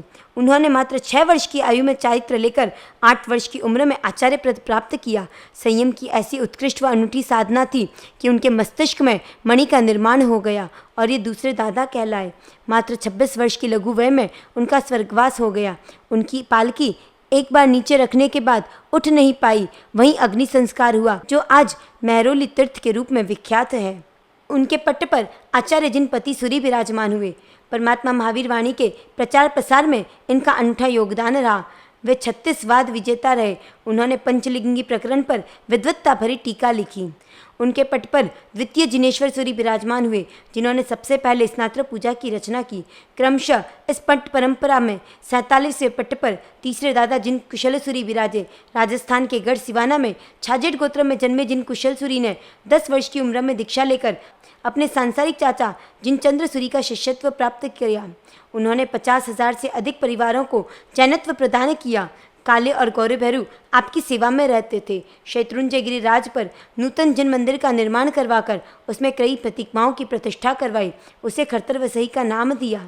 वर्तमान में उसे विमल वसई के नाम से जाना जाता है और वह हकीकत में खरतर वसई ही है। अपने स्वर्गवास के 15 दिन बाद मालपुरा में भक्त को दर्शन दिए। उनकी अमृत वर्षा से सिंचित पाषाण खंड मालपुरा में आज भी भक्तों की मनोकामनाएं पूर्ण करता है। खरतरकच में कई शाखाएं उपशाखाएं गतिमान हुई। लघु खरतर शाखा में महान शासन प्रभावक आचार्य जिन प्रभसूरी हुए। पद्मावती देवी जिन्हें साक्षात थी, प्रतिदिन एक स्तोत्र की रचना करने का उनका नियम था। विविध तीर्थकल्प, संदेह विशौषधि टीका, विधि मार्ग प्रपा आदि कई अनूठे ग्रंथों की रचना आपने की थी। सुल्तान मोहम्मद तुगलक आपका परम भक्त था। बृहद खरतरगच की परंपरा में दादा जिन कुशलसूरी के पट पर आचार्य जिन पद्मसूरी विराजे, जिन्होंने अपना प्रथम व्याख्यान अरहंतो भगवंत रूप स्तुति तत्काल रचकर प्रारंभ किया था। अरहंतो भगवंत इंद्र महिता की स्तुति आज सभी गच्छों, संप्रदायों, यहाँ तक कि दिगंबरों में भी मांगलिक के रूप में बोली जाती है। इस पट्ट परंपरा में आचार्य जिन भद्रसूरी हुए, जिन्होंने परमात्मा महावीर की वाणी को संरक्षित करने के लिए स्थान स्थान पर ज्ञान भंडारों की रचना की।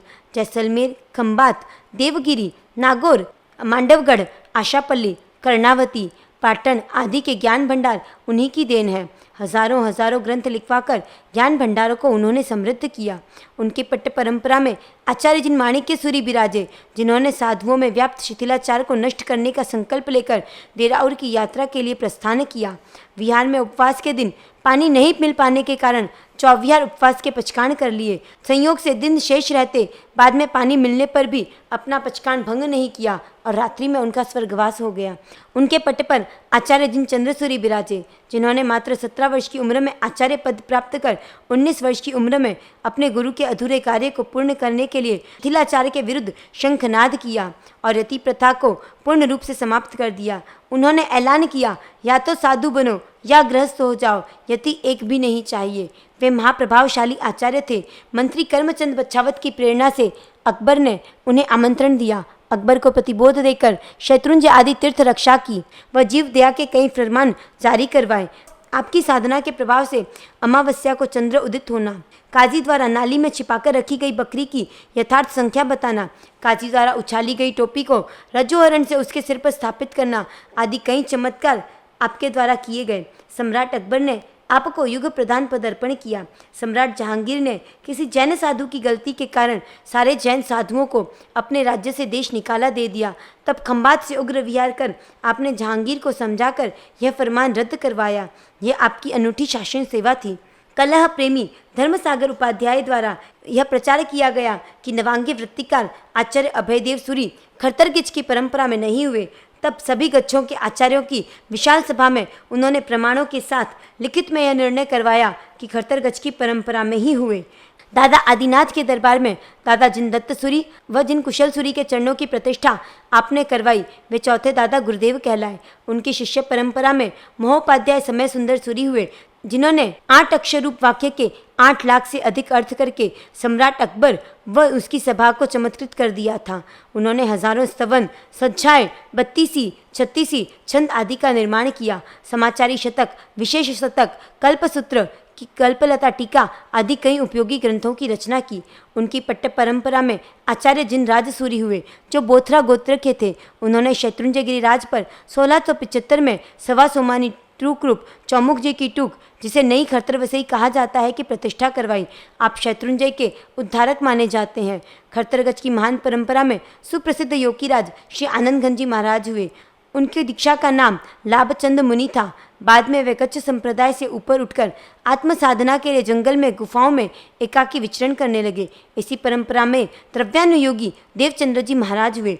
उनकी रचित स्नात्र पूजा पूरे भारत में गाई जाती है। शत्रुंजय गिरिराज पर बहुत प्रतिमाओं व चरण कमलों की प्रतिष्ठा आपके द्वारा संपन्न हुई। सेठ आनंद जी कल्याण जी पेढ़ी की स्थापना उनके द्वारा ही हुई थी। उस समय पेढ़ी को कारखाना बोला जाता था। उनकी 24 बीसी द्रव्यानुयोग के साथ परमात्मा भक्ति की अद्भुत रचनाएं हैं। आपके मस्तिष्क में मणि थी। कहा जाता है कि वर्तमान में महाविदेश क्षेत्र में केवली भगवंत के रूप में देवचंद्र जी महाराज विचरण कर रहे हैं। उनकी पट्ट परंपरा में महोपाध्याय क्षमा कल्याण जी महाराज हुए। चौथे दादा गुरुदेव के शिथिलाचार विरोधी क्रांतिकारी निर्णय के पश्चात जब कुछ वर्षों बाद पुनः शिथिलाचार का प्रवेश गच्छ में हो गया, तो आपने क्रियोद्धार किया। शुद्ध संवेगी मुनि बने। जीव विचार टीका, साधु विधि प्रकाश, द्वादश पर्व कथा आदि कई ग्रंथ लिखे। उनके द्वारा रची गई संस्कृत चैत्यवंदन 24 हर गच्छ में बोली जाती है। उन्होंने उन्होंने वासचूर्ण को विधि विधान के साथ अभिमंत्रित किया। इस कारण खतरगच में जब भी दीक्षा होती है तो उनके नाम का वासचूर्ण डाला जाता है। उनके स्वर्गवास के कुछ वर्षों बाद पुनः यति परंपरा प्रारंभ हो गई। क्रमशः उनकी पट्ट परंपरा में गणनायक श्री सुख सागर जी महाराज हुए। उन्होंने उत्कृष्ट वैराग्य के साथ 30 वर्ष की उम्र में विक्रम संवत 1906 भाद्रपद शुक्ल पंचमी को दीक्षा ली थी। उन्होंने विक्रम संवत 1918 में सिरोही नगर में क्रियोद्धार किया। उनका स्वर्गवास फलोदी में विक्रम संवत 1942 माघवदी चौथ को हुआ। हमारा समुदाय उन्हीं के नाम से जाना जाता है। उनकी पट्ट परंपरा में गणाधीश श्री शगन सागर जी महर्षि हुए। आप श्री संस्कृत भाषा के परम विद्वान मुनि थे, महातपस्वी थे। लोहावट में आपने चातुर्मासिक चतुर्दशी से तपस्या का प्रारंभ किया था। संवत्सरी को 50 उपवास पूरे होने पर सकल संघ ने पालने की विनती की, पर उनको अपने देह विलय का बोध हो गया था। इस कारण उन्होंने कहा, मेरे पालने की प्रतीक्षा कहीं और हो रही है। पंचमी को पालना नहीं किया। 70 वर्ष की उम्र में विक्रम संवत 1966 में द्वितीय श्रावण शुक्ल छठ को 52 उपवास की तपस्या के साथ आपका स्वर्गवास हो गया। 40 उपवास तिविहार व 12 उपवास चौविहार किए। आपके पट्ट पर गणाधीश त्रैलोक्य सागर जी महाराज विराजे। 34 वर्ष की उम्र में आप संयम लेकर गणाधीश श्री भगवान सागर जी महाराज के शिष्य बने। कोटा में आपकी प्रेरणा से ज्ञान सुधारस धर्म सभा की स्थापना हुई। कई पैदल संघ आपकी निष्ठा में आयोजित हुए। विक्रम संवत 1974 में आपका लोहावट में स्वर्गवास हो गया। उनके पट्ट पर जिन हरिसागर सूरी हुए। आपने मात्र 8 वर्ष की उम्र में विक्रम संवत 1957 में दीक्षा ली। विक्रम संवत 1974 में गणाधीश बने और विक्रम संवत 1992 में अजीमगंज में आचार्य पद हुआ। उन्होंने जैसलमेर में रहकर सैकड़ों ग्रंथों की प्रतिलिपियां लहियों से करवाई थी, जो उनके द्वारा स्थापित पहले लोहावट में और वर्तमान पालितना में जिन हरिसागर सूरी ज्ञान भंडार में सुरक्षित है। पालितना में जिन दत्त सूरी ब्रह्मचर्य आश्रम आपकी प्रेरणा से स्थापित हुआ था। आपका स्वर्गवास विक्रम संवत 2006 में फलोदी पार्श्वनाथ तीर्थ मेड़ता रोड में हुआ था। उनके पट्ट पर गणाधीश श्री त्रैलोक्य सागर जी महर्षि के शिष्य आचार्य जिन आनंद सागर सूरी हुए, जो अपने समय के प्रखर वक्ता थे। लक्ष्मी वल्लभीय टीका, श्रीपाल चरित्र, द्वादश पर्व कथा आदि ग्रंथों का हिंदी अनुवाद आपने किया था और भी कई ग्रंथ आपके द्वारा लिखे गए। आप वीरपुत्र के नाम से प्रसिद्ध हुए। आपका स्वर्गवास पालितना में विक्रम संवत 2017 में हुआ। उनके पट्ट पर आचार्य जिन हरिसागर सूरी के शिष्य आचार्य जिन कविंद्र सागर सूरी विराजे। उन्होंने 12 वर्ष की उम्र में 1976 में संयम ग्रहण किया। वे कवि सम्राट थे। संस्कृत व हिंदी में उनकी अस्खलित गति थी। संस्कृत भाषा में चैत्यवंदन, स्तुति आदि की रचना की। हिंदी भाषा में उन्होंने कई पूजाएं लिखकर कच्छ के साहित्य को अभिवर्धन किया। पालितना में श्रीजिन हरिविहार हेतु भूमि आपकी प्रेरणा से ली गई। पूज्य आचार्य जिन हरिसागर सूरी के स्वर्गवास के अवसर पर सकल संघ ने आपको आचार्य पद ग्रहण करने की विनती की। उस समय आपने फरमाया, हमारे समुदाय में जो दीक्षा पर्याय में बड़े होते हैं वे ही इस पद को धारण करते हैं। यह आपकी निष्प्रियता का अनूठा उदाहरण था। विक्रम संवत 2017 में आपको आचार्य पद से विभूषित किया गया और विक्रम संवत 2018 फाल्गुन सुदी पंचमी को बूढ़ा गांव में आपका स्वर्गवास हो गया। आप के पट्टे पर आचार्य जिन हरिसागर सूरी के शिष्य गणाधीश हेमेंद्र सागर जी महर्षि विराजे। उन्होंने पहले अति दीक्षा ली थी, बाद में आचार्य जिन हरिसागर सूरी के पास चारित्र ग्रहण किया। विक्रम संवत 2034 में सूरत में उनका स्वर्गवास हुआ। उनके पट्ट पर आचार्य जिन उदय सागर सूरी व आचार्य जिन कांति सागर सूरी विराजे। दोनों मुनिराजों को जयपुर में एक साथ एक समय में आचार्य पद प्रदान किया गया। आचार्य जिन उदय सूरी ने लंबे समय तक समुदाय का संचालन किया। आपका जन्म सोजत में विक्रम संवत 1960 में हुआ था। 28 वर्ष की उम्र में संयम ग्रहण किया। विक्रम संवत 2034 में गणाधीश बने। वे सरल आत्मा थे। आपका स्वर्गवास सैलाना नगर में 92 वर्ष की दीर्घ आयु में विक्रम संवत 2052 कार्तिक शुक्ला पंचमी को हुआ। आचार्य जिन उदय सागर सूरी के साथ आचार्य जिन कांति सागर सूरी हुए। आपका जन्म रतनगढ़ में विक्रम संवत 1968 में हुआ। विक्रम संवत 1977 में आपने पिता मुक्तिमल जी सिंघी के साथ तेरा पंथ में दीक्षा ग्रहण की। वहीं आगम आदि का अभ्यास हुआ। मूर्ति पूजा संबंधी विचार भेद के कारण आपने तेरा पंथ छोड़कर विक्रम संवत 1989 में ज्येष्ठ शुक्ला पंचमी को अनूप शहर में आचार्य जिन हरिसागर सूरी के पास दीक्षा ग्रहण की। आप श्री प्रखर वक्ता थे। प्रायः पूरे भारत में विचरण करके जिन शासन की महती प्रभावना की। आपकी निष्ठा में कई उपदान प्रतिष्ठाएं व पैदल संघ यात्राओं का आयोजन हुआ। बाड़मेर से पालितना का पैदल संघ अपने आप में एक इतिहास है। विक्रम संवत 2042 मिक्सरवदी सप्तमी को मांडवला में आपका स्वर्गवास हो गया। आपकी पावन स्मृति में वहाँ जाज मंदिर का भव्य निर्माण हुआ है। कच्छ की इस पट्ट परंपरा में आचार्य जिन महोदय सागरसुरी हुए, जो कच्छ के सूत्री गांव के निवासी थे। उनकी दीक्षा गणी हेमेंद्र सागर जी महाराज के पास विक्रम संवत 2015 में हुई थी। उन्हें वीरपुत्र आचार्य जिन आनंद सागर सूरी का शिष्य घोषित किया गया। विक्रम संवत 2053 में आपको आचार्य पद पर विभूषित किया गया। उनके स्वर्गवास के पश्चात उनके पट्टे पर आचार्य जिन कैलाश सागर सूरी जी हुए। उनके स्वर्गवास के पश्चात वर्तमान में आचार्य जिन मणिप्रभ सूरी वर्तमान में विद्यमान है। खड़तरगच्छ में इसी प्रकार आचार्य जिन कृपाचंद्र सूरी, मोहनलाल जी महाराज आदि महान शासन प्रभावक आचार्य हुए। इसी प्रकार अचलगच्छ, तपागच्छ आदि अन्य गच्छों में भी कई महान आचार्य हुए, जिन्होंने जिन शासन की अद्भुत प्रभावना की। हम सभी गौतम स्वामी, सुधर्मा स्वामी से प्रारंभ करके अब तक हुए समस्त आचार्य भगवंतों को सश्रद्धा वंदन करते हैं। यहाँ पर स्थविरावली का अधिकार पूर्ण होता है। वर्तमान में जिन शासन की जो आभा, जिन शासन की जो प्रभा, जिन शासन का जो वर्चस्व विश्व भर में देखा जाता है, जिन शासन की जो चाहो जलाली हम सर्वत्र देखते हैं, इसका श्रेय अधिकांश हमारे आचार्य भगवंतों को जाता है। जैनाचार्यों ने समय के अनुसार देश काल भाव को देखते हुए अपना योगदान जन शासन की उन्नति के लिए दिया। कई जैनाचार्यों का हमने स्मरण किया तो कई जैनाचार्यों के स्मरण से हम चूक भी गए, क्योंकि समय हमारे पास अल्प है और आचार्यों की परंपरा बहुत लंबी है। खड़तरगच्छ परंपरा में होने से हमने विशेष जोर खड़तरगच्छाचार्यों के विवरण पर दिया, लेकिन इसी प्रकार तपागच्छ, अचलगच्छ, दिगंबर आदि परंपराओं में भी अनेक आचार्य हुए। अपनी परंपरा का मान रखते हुए हमने खड़तरगच्छाचार्यों का विशेष विवेचन किया, लेकिन इसी प्रकार तपागच्छ, अंचलगच्छ, पायचंदगच्छ, दिगंबर, तेरापंथी, स्थानकवासी आदि अनेक परंपराएं हुई है। और उन विभिन्न परंपराओं में अनेक धर्माचार्य हुए हैं, जिन्होंने जिन शासन की कांति को, जिन्होंने जिन शासन की कीर्ति को अभिवर्धित किया है, संवर्धित किया है। उन सभी धर्माचार्यों को, उन सभी मुनियों को हम इस स्थविरावली नामक अधिकार के माध्यम से सश्रद्धा वंदन करते हैं, सश्रद्धा नमन करते हैं। आज हमें जो कुछ भी मिला है, आज हम जो कुछ भी कर पा रहे हैं, वह सब इन जैनाचार्यों के कारण, इन जैन मुनियों के कारण, जिन्होंने अपने जीवन का सर्वस्व जन शासन की उन्नति के लिए अर्पण कर दिया। अब स्थविरावली के अधिकार के बाद साधु समाचारी रूप तृतीय अधिकार के विषय में हम थोड़ी चर्चा करेंगे। यद्यपि साधु समाचारी का विशेष संबंध साधुओं से ही है, परंतु साधु के आचार के पालन में श्रावक सहयोगी बन पाए, इस हेतु से साधु समाचारी का श्रवण आपको भी करवाया जाता है। इस कल्पसूत्र का तीसरा अधिकार यानी कि साधु समाचारी, इसमें साधुओं के कल्पनीय, अकल्पनीय आचार व्यवहार के सूत्र हैं। पहली समाचारी में पर्युषण का विधान बताया गया है। साधु साध्वियों को एवं सकल संघ को चातुर्मास प्रारंभ के 50वें दिन संवत्सरी महापर्व की आराधना करनी चाहिए। पहले भाद्रपद शुक्ल पंचमी को संवत्सरी मनाई जाती थी।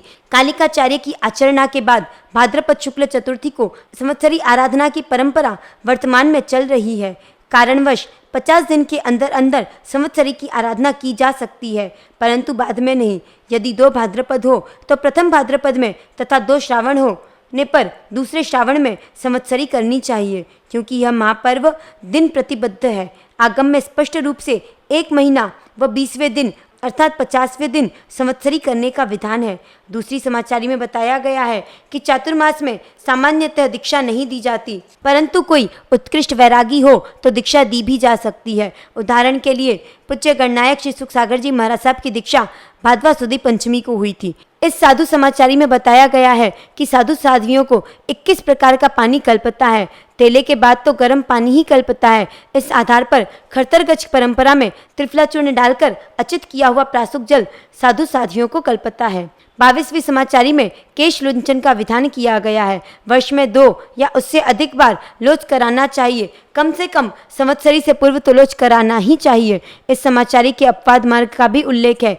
लोच के कष्ट से किसी को बुखार आ जाता हो, लघु वय के कारण, लोच के कष्ट के कारण रुदन करता हो, या लोच के कारण संयम के प्रति अश्रद्धावान हो जाता हो, संयम के त्याग का विचार कर लेता हो, तो वहाँ गीतार्थ गुरु भगवंतों की आज्ञा से प्रायश्चित ग्रहण के साथ शूर मुंडन भी कराया जा सकता है। साधु साध्वी किसी कार्य से बाहर जाएं तो अपने गुरु, वडिल या संघाटक सहयोगी साधु साध्वी को कहकर जाएं और वहाँ कहाँ किस कारण से जा रहे हैं, ताकि प्रतिकूल परिस्थिति में सहभागिता संभव हो सके।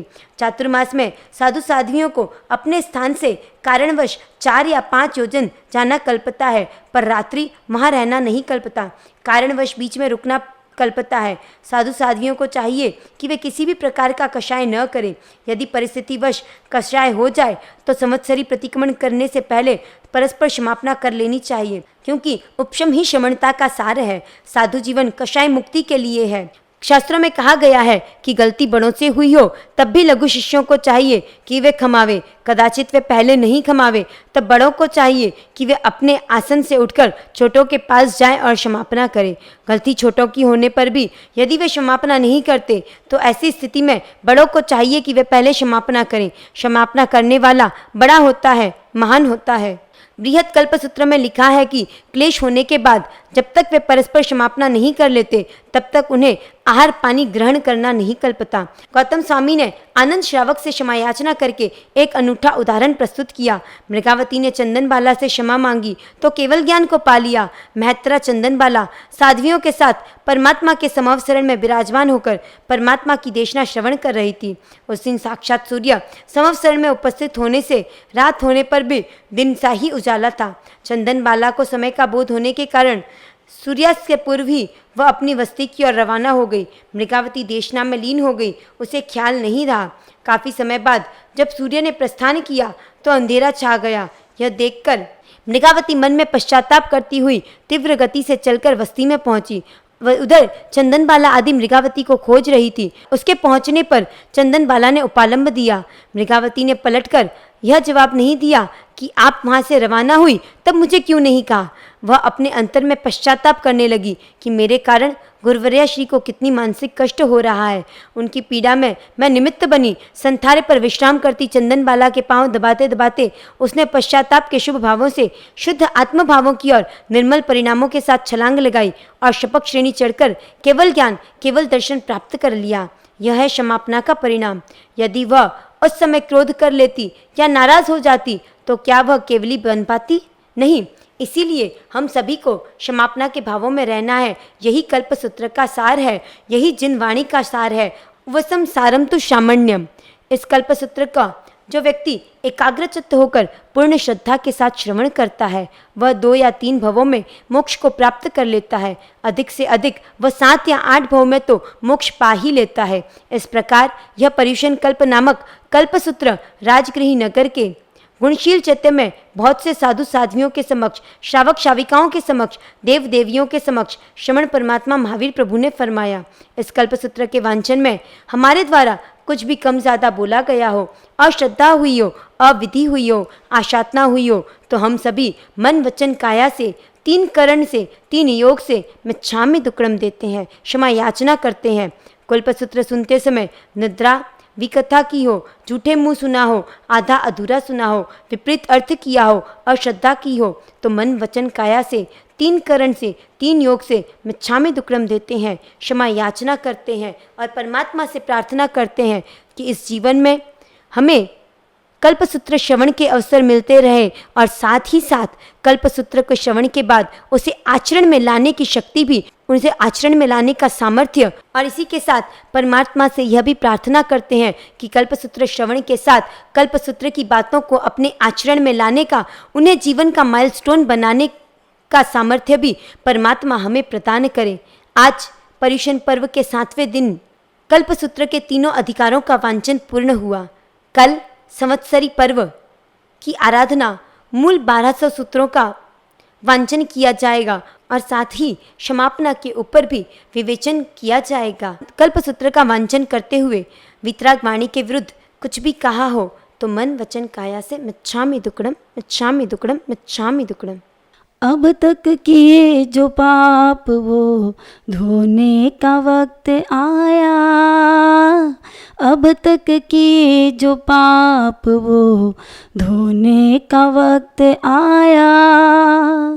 भक्ति तप और साधना को करने का वक्त आया। भक्ति तप और साधना को करने का वक्त आया। आया पर्युषण आया, जैनों का त्योहार आया। जैनों का त्योहार आया। जैन धर्म के सार को समझने का वक्त आया। जैन धर्म के सार को समझने का वक्त आया। क्षमा वीरस्य भूषणम कहने का वक्त आया। आया पर्युषण आया, जैनों का त्योहार आया। जैनों का त्योहार आया। वेरे हटाओ, सबको क्षमाओ, कर दो क्षमा और कर्म खपाओ। वेरे हटाओ, सबको क्षमाओ, कर दो क्षमा और कर्म खपाओ। गुरुवाणी सुन कर दोष मिटाओ, कल्प सूत्र सुन कर आनंद पाओ। एकासना करो, करो बियासना, तेला करो और तप साधना। सब पर्वों का राजा है आया, जैनों का त्योहार आया। जैनों का त्योहार आया। अब तक किए जो पाप वो धोने का वक्त आया। जैन धर्म के सार को समझने का वक्त आया। आया पर्युषण आया, जैनों का त्योहार आया। जैनों का त्योहार आया। मिच्छामि दुक्कडम कर लो प्रतिक्रमण, आत्महित हो पुलकित हो यह मन। मंदिर में स्थानक में समय गुजारो, ये 8 दिन तो मोह माया तोड़ो। अगर तुम करो यह साधना, संवत्सरी दिन क्षमा याचना। बस जिन वाणी बन जाए, बस जिन वाणी बन जाए छाया, जैनों का त्योहार आया। जैनों का त्योहार आया। अब तक किए जो पाप वो धोने का वक्त आया। क्षमा वीरस्य भूषणम कहने का वक्त आया। आया पर्युषण आया, जैनों का त्योहार आया। जैनों का त्योहार आया। पचखान उपवास वाले सूर्य उगे अपथठम बचकाई तिहेम पियारंग शरण खाइम चरण त्रण सागारे पाणार पोरसी साड पोरसी मुठ्ठी सिंग बचकाई जोंबियाण सन खंचे अंतरावण ससागरण पच्छन गालन दिशावण साण मात्रागण सब समाय व्यत्यागारण भूसरई एकाशना व्यासना आंबी नीवी जो भी पचकानो सभी हाथ जोड़े योगेश्वरी नकारसी पोरसी साड पोरसी मुठ्ठी सिंग बचकाई जोंबियाण सन खंचे अंतरावण ससागरण आंबिलम नीवी गेम बचकाई लेवा लेवन घेत संचिट काशनम व्यासना बचकाई द्वीम प्यारसन सागारी आगारेणं आउटन पसारेणं गुरु अबुट्टागारेणं परिठवण्यागारेणं महत्रागारेणं सब समायुत्यागारेणं भूशिरई पाणस्य लेवन वालेन वाचेन बौलिन सचितेन वासितेन भूशिरई देशाविगासिं भुग परिभुगं वचायंत्रावण ससागारेण मात्रागारेणं सब समायुत्यागारेणं भूशिरई